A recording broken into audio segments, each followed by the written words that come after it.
Okay, gotta find clips for Big Fish. All right. Sell out with me, oh yeah. No, not that. You're gonna need a bigger boat. Nah, save that for later. Maybe this.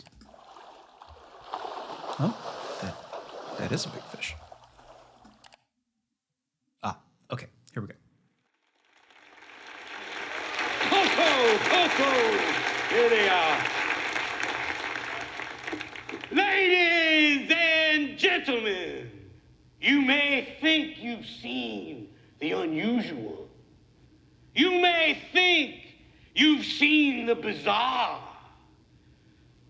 But I've traveled to the 5 corners of the world. And let me tell you, I've never seen anything like this. I am quite positive that film was written, or that book, novel was written specifically about my granddad and my father, because that is, I mean, they are 100% that character. And I grew up, the stories that my granddad would tell me or that I heard about my granddad were exactly the same as in the film. Hi, I'm Taylor. Welcome back to the Film Nuts Podcast, a show about why we love what we watch. What makes a good story? Is it the conflict? Is it how grounded it is in reality? Is it the effect that it has on us or you? People have a lot of answers to what makes a good story. And that basic idea is at the root of today's film, Big Fish. Written by John August, based on the novel by Daniel Wallace, and directed by Tim Burton, Big Fish tells the story of a frustrated son trying to determine fact from fantasy in the stories told by his dying father. This film is extremely special to today's guest. Tyler Gillespie is a self-proclaimed seeker of magic, using creativity and storytelling in the corporate world. He talks to me about how this film reminds him of his own family, the importance of an active imagination, and how the stories we tell are our legacy. I've known Tyler since college, and his energy and thoughtfulness they've just always stood out to me. It may seem over the top when you meet him first off, but it's actually super genuine, super rooted into how he is just as a person. And we had an amazing time talking. So let's dive in. Here's Tyler Gillespie talking about Big Fish on the Film Nuts Podcast. I'm exhausted. We just moved over the last couple of days into a new house we just finished building. Other than exhausted, I'm very happy to be here. This is a nice break from the normal discussions I would be having on a Wednesday at noon. I can imagine. So it's on your LinkedIn profile. Before we started talking right now, you described kind of your title as a seeker of magic. Why don't you go in depth as to what that exactly is and what you're covering for? Yeah, sure. So what I'm covering for is I'm a business transformation consultant. The thing that makes it fun is, I went to film school, did design school, was a designer for years, and was in the creative workforce for quite some time, and then started getting into, business design and solving enterprise challenges.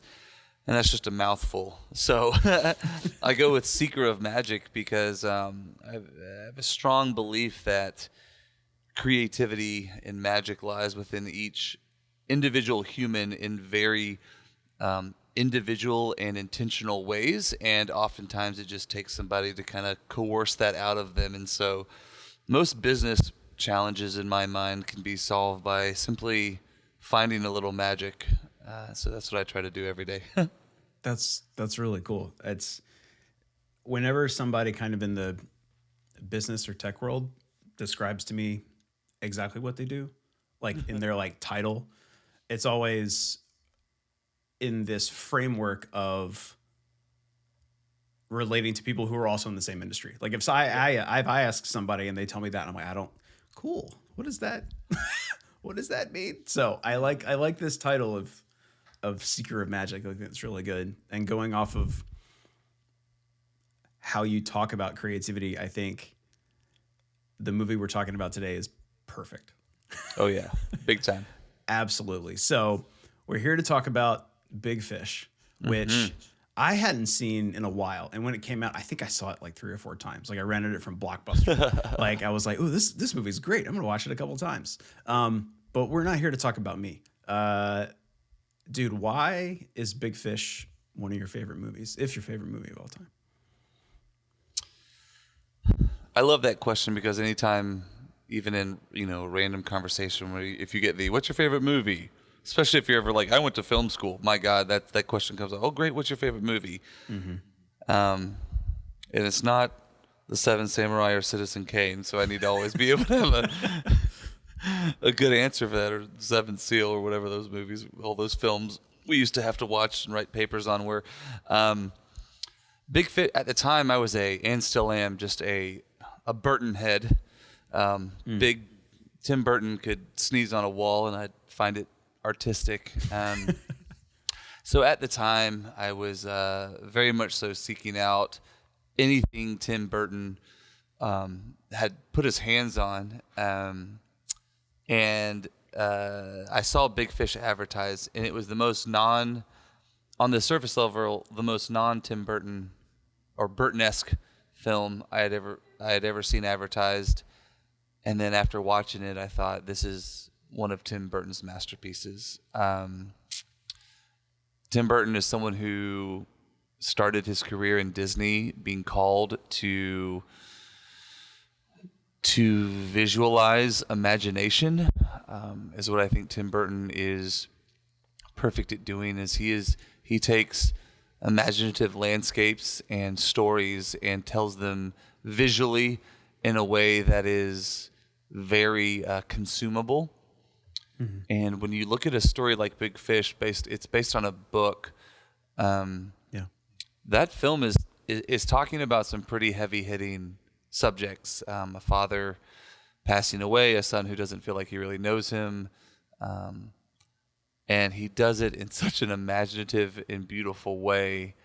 So that's like the auteur side of it. The emotional side of it is because I am quite positive that film was written, or that book, novel was written specifically about my granddad and my father, because that is, I mean, they are 100% that character. And I grew up, the stories that my granddad would tell me, or that I heard about my granddad, were exactly the same as in the film, where there would be some outlandish tale that I would absolutely believe, and then the older I got, I'd sort of pick and parcel some of the areas that I was like, oh, we kind of let's call it expanded the truth. I don't think anyone was overtly lying to me as a kid, but so the expansion of truth. And then my dad is such a storyteller. He obviously got it from his dad. That growing up, I'd hear stories and I could retell them today and do. That when I recently rewatched the film after we talked about doing this, I thought, oh my God, that is my father and my grandfather.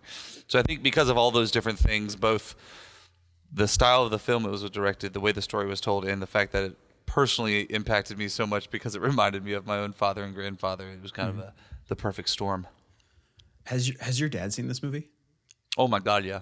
Yeah? First time I watched it was with him, I think, if I'm not mistaken.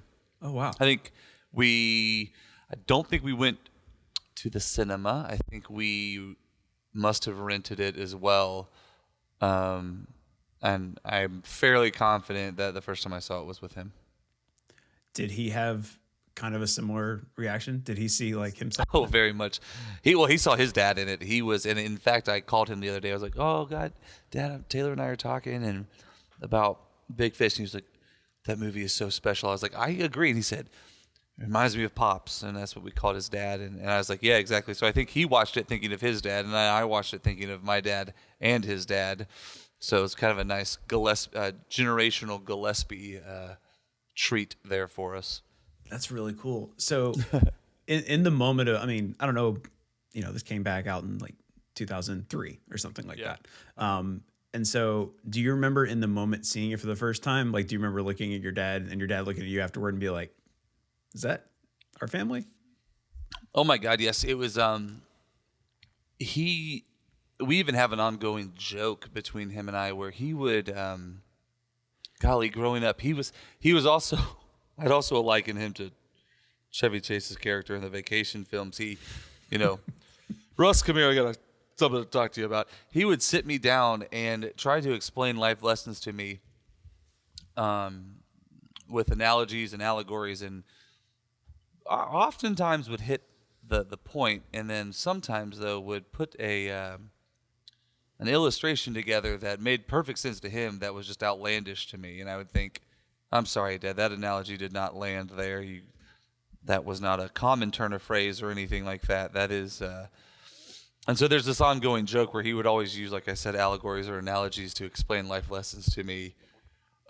and we would laugh about them because, like I said, sometimes he would kill it. Sometimes they would be terrible. And I think we watched that movie together and joked and laughed about that because that was a very similar relationship that the father and son in that film had, where his dad would tell him stories and he would be like, "No, I'm sorry, that didn't hit the point." And then other times they would. What, a father's not allowed to talk about his son? I'm a footnote in that story, Dad. I'm the context for your great adventure, which never happened, incidentally. You were selling novelty products in Wichita the day I was born. Come on, Will, everyone loves that story. No, Dad, they don't. I don't love that story, not anymore. Not after 1,000 times. I know every punchline, Dad. I can tell them as well as you can. For one night in your entire life, the universe did not revolve around Edward Bloom. How can you not understand that? I'm sorry to embarrass you. You're embarrassing yourself, Dad. You just don't see it. So yeah, I remember at the time us finding it very poignant, topical, and very humorous. That's awesome. So were you someone who always kind of embraced this significant sense of imagination, I guess? Or was there something that happened that brought it to you? I don't know. It's kind of a weird question to say because, like, what we're talking about, you've kind of already encompassed kind of modern day wise. Like, oh, yeah, creativity, imagination is all about what I do, and I grew up with it. But do you remember anything specific about embracing it from like an early age or something? Very much so. I have, since I knew what a job was, I wanted to be an Imagineer, like from Disney. I'm very fortunate that I actually get to work with them on a daily basis now and get to do that type of work. And I vividly remember as a kid, and here I'm dating myself pretty significantly here for any of your listeners, they'll be able to pinpoint my age perfectly here. When Home Alone came out, and John Hughes showed me a boyhood hero, Macaulay Culkin, building traps, booby traps to fight bandits, I remember thinking, oh my God, that's me. And I remember instantly at that moment, the first one came out in 89. I think Home Alone 2 Lost in New York came out in 92. So somewhere in that span, I remember instantly grabbing all the things that I owned that I could make traps out of and throwing them all in like a drawer. And my mom started calling it my trap drawer, which probably has a much different meaning now. But at the time, it was a very innocent drawer full of things I could make booby traps out of. And I just remember spending countless hours of my day building blueprints for traps and imaginary things like that, and then taking them outside. And so I think from a very early age, because my father was a English literature teacher, and often would tell me tales of far off lands and things like that. And my mom was an artist, so I grew up in that environment. And so I didn't watch a ton of TV, and I kind of existed very much so in this land of imagination. And so anytime a film speaks to that, and especially a director, someone like Tim Burton, his auteur style towards visualizing that, it just captivates me. Speaking of which, did this movie hit you any differently now that you are a father? Yes. I had not, similar to you, I hadn't watched it in a while. I probably had not watched it since I had kids, and now I have 3.5-year-old daughters. And yeah, I watched this film this time and was thinking, wow, so their great grandfather, my grandfather, Pops, who I talked about earlier, is no longer here with us, and so they won't get the firsthand stories that I got growing up. And so I was even thinking, like, oh, how am I going to talk to, aside from this film, I was thinking, oh, how am I going to talk to my kids about who would be their great grandfather? And I thought, oh my gosh, all I have is these tall tales of this man that don't even seem real, but they're very real to me. And then that's what actually made me think, I need to go watch Big Fish again. So funny enough, I was thinking about this, and then, storytelling in the Gillespie family, I think it's probably because we're Irish, but storytelling and far-fetched stories at that are the way that we pass information on from generation to generation. So I was sort of gearing up to how will I continue that tradition, and fortunately there's a great film out there that teaches us that. When you were growing up, or even do you remember if your dad ever talking about being frustrated by some of the stories that are told to them, like wanting to know, much like Billy Crudup's character in this film, wanting to know the actual truth behind these stories? Or was it more of you guys just accepted it because it was a fun story to listen to? That's a good question, and something that I should go ask my father about the next time I'm on the phone with him is, I don't remember hearing, at least from him, any frustration around it. I think more the frustration would occur from eye rolling than it would like true. I mean, Billy Crudup was talking about some emotional damage that had been done because of it. I never got that sense. You could probably ask some of my father's siblings, maybe his sister or his brothers, they might have a different story, but I think my dad always just thought it was funny and amusing and probably nothing more than that. Some said that fish was the ghost of the thief who drowned in that river 60 years before. Others claimed he was a dinosaur left over from the Cretaceous period. I didn't put any stock into such speculation or superstition. All I knew was I'd been trying to catch that fish since I was a boy no bigger than you. And on the day you were born, well, that was the day I finally caught him. There are, I will say this, Pops died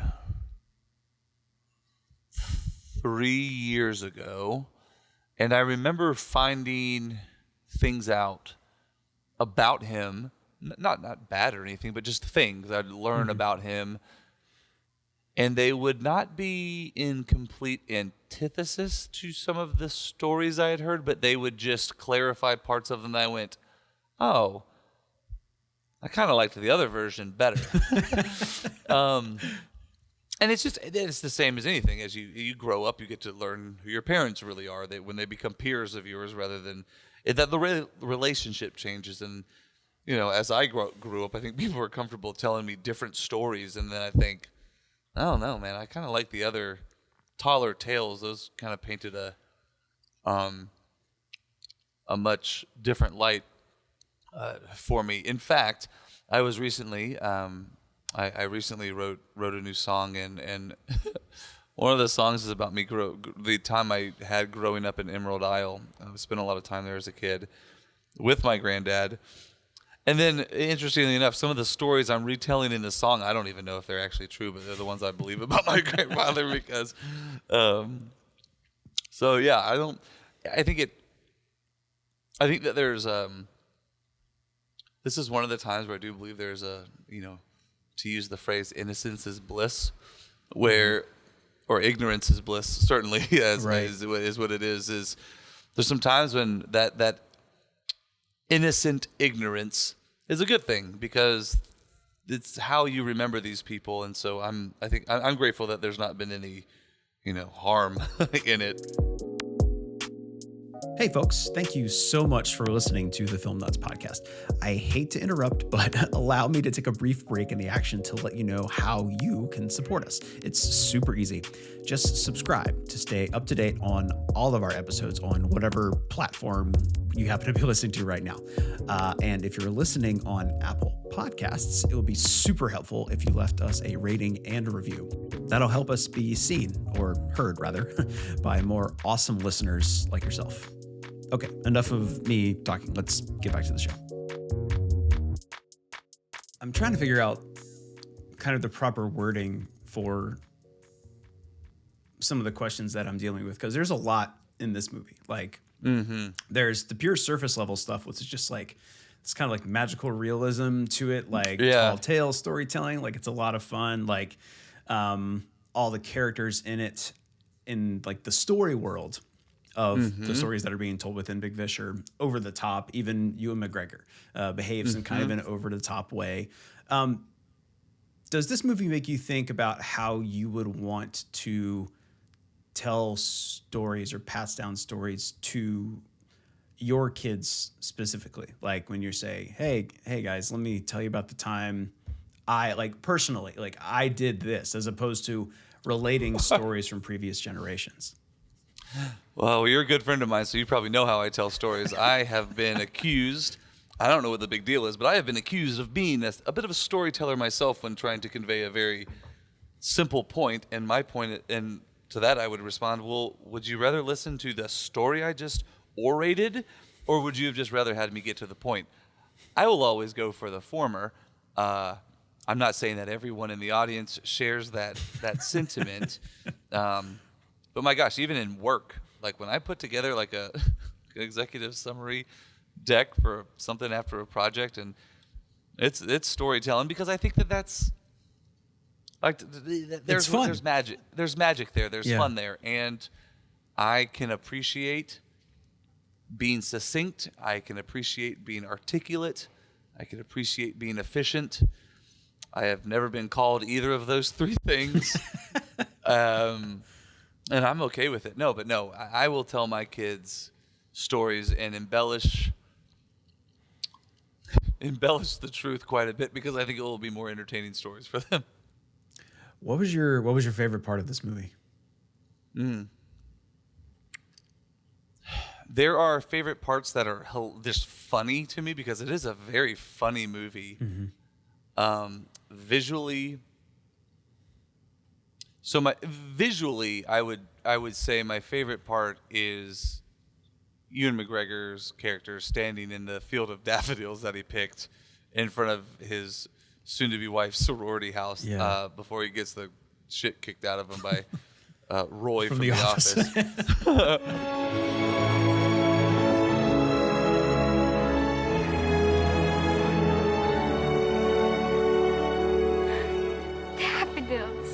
They're your favorite flower. How did you get so many? I called everywhere in 5 states. I told them it was the only way to get my wife to marry me. You don't even know me. I'll have the rest of my life to find out. Sandra! It's Don. Promise you won't hurt him. If that's what you want, I swear to it. Anyway, that shot is absolutely gorgeous. The coloring is just out of this world. That the entire color palette for the entire film, the reds, a lot of those big, strong primary colors, very much so reminiscent of the circus and everything like that. I would definitely say my favorite, that scene though at the end where spoiler alert, Billy Crudup shows up to the funeral.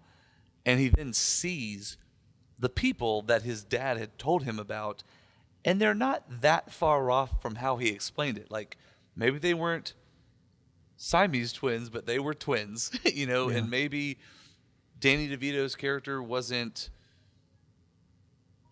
a dwarf, but he was a shorter guy. I think that in the one guy wasn't a giant, he was just taller. And I think that was so brilliant, because there's been times in my life where I've met, whether they're friends, family members, friends, who I've learned about, And they seem like these tall tales, and then you meet them and you're like, oh, they weren't that far off. And I think that's such a brilliant scene because it really ties everything together that, I think Tim Burton could have ended the film in that beautiful way where Billy Crudup's telling the story to the dad for the last time, and they're in Storyland.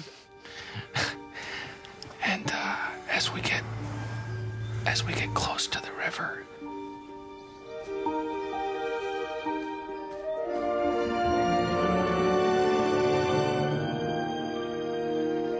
He's here!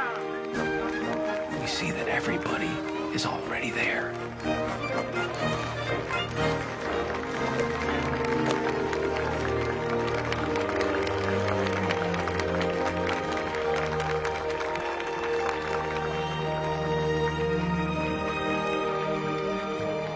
And I mean, everyone. I think that he could have ended the film there, and it would have been it's a very beautiful, powerful shot, and it gets me choked up every time. But then there's the follow-up scene that truly kind of, in my mind, brings closure to the entire theme of the film, and where this was a guy telling stories about his life in the only way he knew how. Mm-hmm. And it wasn't that he was lying or frankly embellishing that much. And it was just a bunch of people coming together to sort of celebrate the life of, what he says is a big fish. And Helena Bonham Carter is just so beautiful. I'll watch, I think any scene that she's in is always my favorite, regardless of the film. What do you think this film says about legacy? Like kind of handing down these stories in a way, because Billy Crudup almost rejects kind of a family legacy of these stories, and he works in kind of a corporate storytelling world in a way, and his wife is like a documentary photographer. But he's still kind of rejecting like the whimsy of it. So do you have an opinion on maybe what legacy might mean when it comes to handing down stories? Oh my God, yes. I didn't know you were going to ask me this. I'm going to try not to be soapboxy here or preachy. Hey, I try not to edit too much, so you can get on that soapbox, man. Well, since it's a film podcast, maybe it's the Apple Crate that I'll get on. The Apple Box, there you go. Apple Box, there you go. One of the reasons this film is so special is exactly because I think of the time it takes place.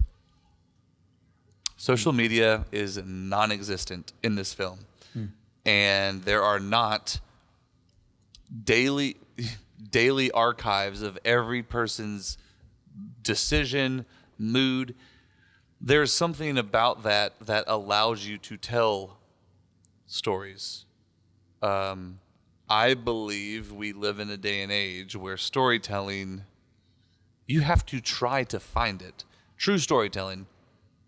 We live in a day and age where I can go on any number of applications on my phone and learn about 1 billion people's current shopping habits, mood, opinion.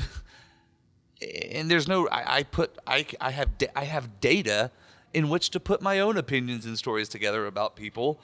So I think there's something, legacy is very, I don't want to say it's transparent because I'm not saying that social media equals truth. Mm-hmm. There is just something about the ability to not know everything about everybody at every minute of the day, where telling stories would help. What did you do today? That conversation probably rarely happens anymore. And frankly, I have 2 kids. Their teachers every single day on the app send me a play-by-play of everything my kids did.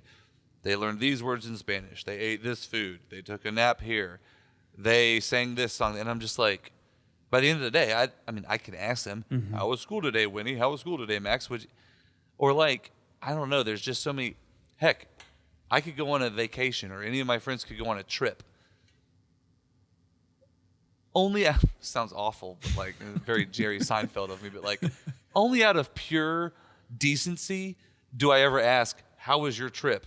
or what did you do? Because 9 times out of 10, they'd posted about it, you know? And so it's just one of those things where, to the point now where I've almost like, either I have like 2 options is like, I either stop, I just don't get on social media, which I do often, or I don't ask people because I already know.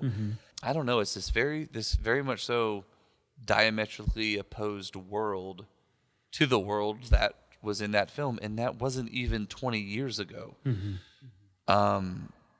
18 years ago or something. And I don't know, there's something about legacy. I don't think legacy is any less important or anything like that. It's just different. Legacy looks different, and it's because of the amount of information that we now have about people that there's not very much left to fill in the blanks, and I think that's the power of storytelling. It's why it's always very interesting to read a book first, then see a film, so that your brain, you have the psychology of that is your brain could fill in some things, rather than being shown something and then you don't have to fill it in. There's something powerful about that, and we, in my personal opinion, don't get the opportunity to do that with people on a daily basis as much as we would have 20 years ago before the advent of social media. Yeah, that's interesting framing, because now that you say that, it does kind of occur to me that Billy Crudup's character would have much rather have dealt with the social media version of his father's stories. He just wants the proof and the facts. Yeah. And it wasn't an Instagram post or anything, but when him and his wife and his mom were going through the shed for all of his old stuff, his mom shows him this document.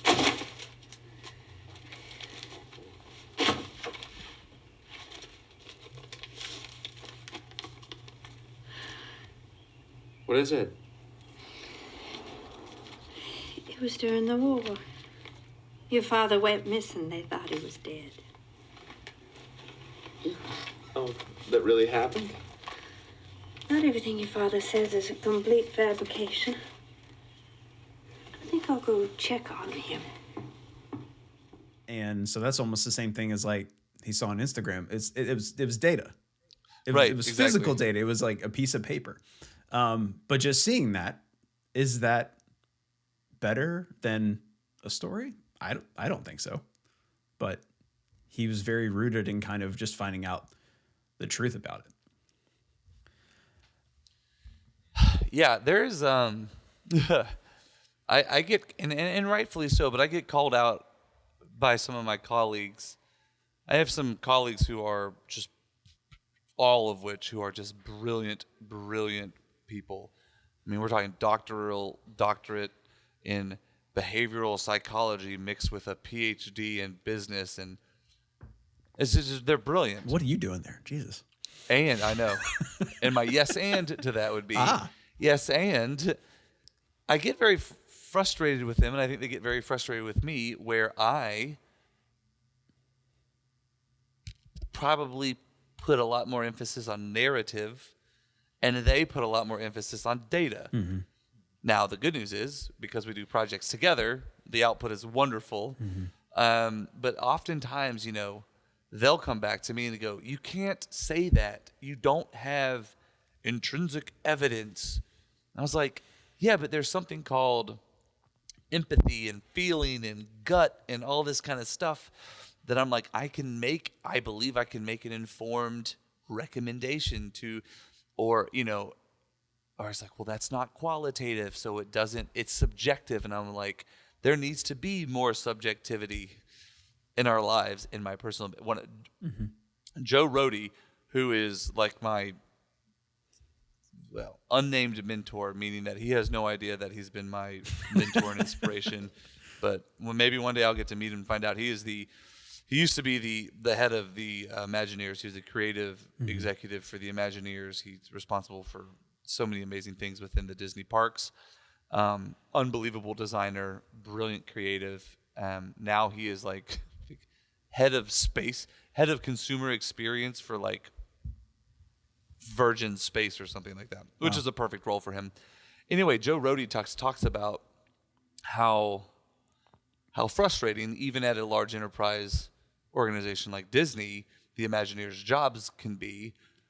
And it makes a ton of business sense, this argument, but this is why I love Joe Rohde, is the Imagineers would come up with something brilliantly creative, and they'd get a lot of pushback. Or they'd be like, well, where's the data that says this? Where's the engineering diagram that says we can run this many people through that attraction? Or where's the research that says, X,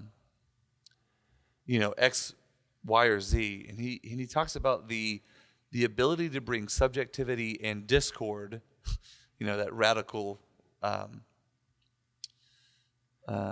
what's the word I'm looking for? Radical candor to business, because there is something that says, I just like this, and I have a feeling that this is going to work. And he just talks about how there was a lot of that back and forth between people who said, I can't sign off on this, or this we haven't done a risk assessment here, or we need to mitigate this, that, and the other thing. And he'd always just think, well, sometimes we just need to trust sort of our subjective mind and feeling about something. And Describe how you would recommend this movie.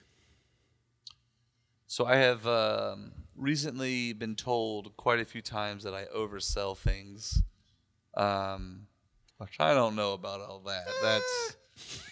I feel like I make fabulous recommendations to people, and you're just enthusiastic about the recommendation. That's right. Can't knock me because I'm a passionate person. Nope. How would I recommend this film? I would say that I probably, if I was talking to someone who knew who Tim Burton was, I would mention that, but I probably wouldn't, because he has there's such a hesitancy? I was going to say, yes, or preconceived notion about what a Tim Burton film is, what it looks like. Like, Johnny Depp isn't in this, so I don't mean to disappoint, So I probably wouldn't bring Tim Burton into it. What I will say is, like I said earlier, I think it's one of his masterpieces.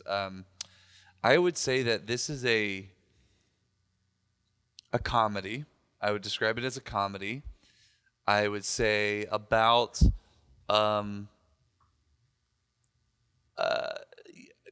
a dad who's at the end of his life and his son trying to reconcile some of the outlandish tall tales he heard about his dad growing up. And I would say it's just a very whimsical comedy that has some fairly heavy themes that are being explored. And because Tim Burton directed it, there's some a lot of Burton-esque moments in there. Mm-hmm. Would you? You don't have to answer this if you don't want to. Okay. Would you want to know how you're gonna die? Yes. So I love that. I love that portion of the film. Yet of all the witches in Alabama, there was one who was said to be the most feared. For she had one glass eye which was said to contain mystical powers. I heard if you look right at it, you'll see how you're gonna die. That's bull S-H-I-T, that is. She's not even a real witch. You're so sure. Why don't you go in and get that eye? I heard she keeps it in a box on that table. Are you too scared? I'll go in right now and get that eye. Then do it. Fine, I will. Fine, you do it. Fine, I'm doing it. And I love the answer, because they say, like, no, why in the world would I want to not? Why would I want to know when I was going to die? And his response is so brilliant. He's like, because I know I'd survive everything else. I'd have no problem knowing how I was going to die. I'm not looking for any big exit either. So maybe fortunate just to fall asleep one night. It didn't happen, but I think, I'm also somebody who cares a whole awful lot about what other people think. So I think knowing would be good, so that I could prep people appropriately for the time and place. I got you. That makes sense. Yeah, I found that interesting in it, in that he found out and was totally cool with it. Because, there's a thing that exists within some stories about, some kind of myth about knowing how you're going to die. And the usual response is that person, like the protagonist of the story, doesn't want to know, like, because it's all about the journey or whatever. But this movie reframes it in a way where he's like, no, I'm down for the journey. If anything, it's encouragement for when I run into things that aren't going my way, I know I'm going to be fine. And Or I can take more risks. I can do that crazy thing because I know that that's not, as he says, that's not how I go. Yeah. Yeah, I thought that was great. After watching this, a couple days ago, I was just in awe of how much I had forgotten about how charming and silly and warm this movie is. It's very charming. That is a really good word to use. Have you told your kids any tall tales? I don't remember what the other night I did. Like I said, we're in the middle of the move, so the girls' books had all been packed up, and they had asked me to tell them a story, and I just made something completely up. If there's one person that's probably heard a lot more tall tales than anybody, it's my wife Taylor. I don't think they're tall tales. I relay stories the exact way that I remember them happening, and you can read into that statement as much as you'd like. And so when I hear people be like, "Well, Tyler, that's just not how that happened. That's not true," I'm like, that's how I experienced it. I don't know what you were doing, but that was my experience. So, and maybe, I think that there's something about that. Like in the film, as you got to know, is it Albert Finney? Is that who? Albert Finney, yep. Yeah, golly, I love him. I honestly think it's because he experienced those moments. That was his experience. He was not purposely embellishing. I think he was merely saying, this is how I experienced it. Mm-hmm. And I think that there's I think that there's the fine line of self-awareness where you have Michael Scott's version of self-awareness. Then you have like the guy in Big Fish's version of self-awareness, and there's a fine line between the two, and you can cross over. But yeah, I think people experience the world in different ways, and then when they're asked to remember, we fill in holes and gaps all the time, and so yeah, I feel like I tell stories the way that they happened, and and if someone remembers it differently, then good for them. We had different experiences. One of my more fond memories involving this film was a good buddy of mine, John Bonanno, we must have been in college this time, rooming at Syme, woo woo, throw it out, Syme time, basement floor, right next to the design school and film school, comms school at NC State. Shout out. Went to the art museum and met the author of the book. Oh, wow. And because they were showing the film there, so he and I still have this ticket. And I probably should. I hadn't talked to John in a while, but probably if he listens to this, he'll know that I still have this ticket. He got me. It's like a ticket from the event at the art museum in Raleigh, and it's the author of the book signed it to Tyler and like drew a fish on it and everything. So, wow. Yeah, that's a sort of a secondary story regarding this film, and a very, very one of my most prized little keepsakes. That's awesome. Yeah. Well, Tyler, I can't thank you enough for talking about Big Fish with me, man. This has been great. This was a fun, fun movie to revisit. Bro, absolutely my pleasure. I'm honored and grateful that you asked me to do this. And yeah, any excuse to rewatch that film is fabulous. So what does make a good story? I mean, it really is based on a personal preference, but there is a difference between a story and just things that happened. Big Fish teaches us a lot, but my takeaway from it, as well as Tyler's, is that this thing we do, this uniquely human ability to tell a story, is one of the most powerful things we can continue to hand down. I mean, life's boring with just facts. So I hope all of you never lose your sense of imagination.